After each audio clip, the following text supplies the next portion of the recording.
आज हम शरद पवार जी की कुंडली एनालिसिस करेंगे। वृश्चिक लग्न की इनकी कुंडली है और लग्न में ही सूर्य बुध की युति बुध आदित्य राजयोग बना रही है। इनकी कुंडली बहुत पावरफुल है। इनकी कुंडली में कई तरह के केंद्र त्रिकोण राजयोग है। आइए एक एक करके देखते हैं। इनके कुंडली में फर्स्ट लॉर्ड मंगल और फिफ्थ लॉर्ड गुरु का आपस में दृष्टि संबंध है, ये एक केंद्र त्रिकोण राजयोग हुआ। इनके कुंडली में फोर्थ लॉर्ड शनि और फिफ्थ लॉर्ड गुरु का आपस में युति है, ये एक केंद्र त्रिकोण राजयोग हुआ। इनके कुंडली में सेवंथ लॉर्ड शुक्र और फिफ्थ लॉर्ड जुपिटर का आपस में दृष्टि संबंध है, ये एक केंद्र त्रिकोण राजयोग हुआ। इनके कुंडली में फर्स्ट लॉर्ड मंगल और नाइन्थ लॉर्ड चंद्र का आपस में दृष्टि संबंध है, ये एक केंद्र त्रिकोण राजयोग हुआ। इनके कुंडली में फोर्थ लॉर्ड शनि और नाइन्थ लॉर्ड चंद्र, इन दोनों की आपस में युति है, ये एक केंद्र त्रिकोण राजयोग हुआ। इनके कुंडली में सेवंथ लॉर्ड शुक्र और नाइन्थ लॉर्ड चंद्र, इन दोनों की आपस में दृष्टि संबंध है, ये एक केंद्र त्रिकोण राजयोग हुआ। तो 6 तरह के केंद्र त्रिकोण राजयोग इनकी कुंडली में बन रहे हैं। इनके कुंडली में 6th हाउस में मेष राशि में नीच के शनि बैठे हैं और मेष राशि के स्वामी मंगल उनको पूर्ण दृष्टि से देख रहे हैं, तो ये नीच भंग राजयोग हुआ। 6th हाउस में नीच के प्लैनेट बैठना वो भी एक तरह का विपरीत राजयोग है।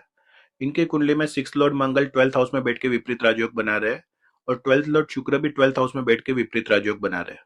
इनके कुंडली में सेकेंड लॉर्ड गुरु का 9th लॉर्ड मून से कंजंक्शन है, ये बहुत अच्छा धन योग हुआ। धर्म कर्माधिपति योग, ये एक सबसे बड़ा राजयोग है। ये योग इनकी कुंडली में नहीं बन रहा है, मगर आज आपको एक नया योग बताता हूँ। 9th हाउस और 10th हाउस का कंजंक्शन, इसे धर्म कर्माधिपति योग कहते हैं। मगर हम 9वें भाव से 9वां भाव देखे तो 5th हाउस होता है और 9वें भाव से 10वां भाव देखे तो 6th हाउस होता है। तो जब कभी 5th और 6th का कंजंक्शन बन जाए तो इसे पार्शियल धर्म कर्माधिपति योग कहते हैं।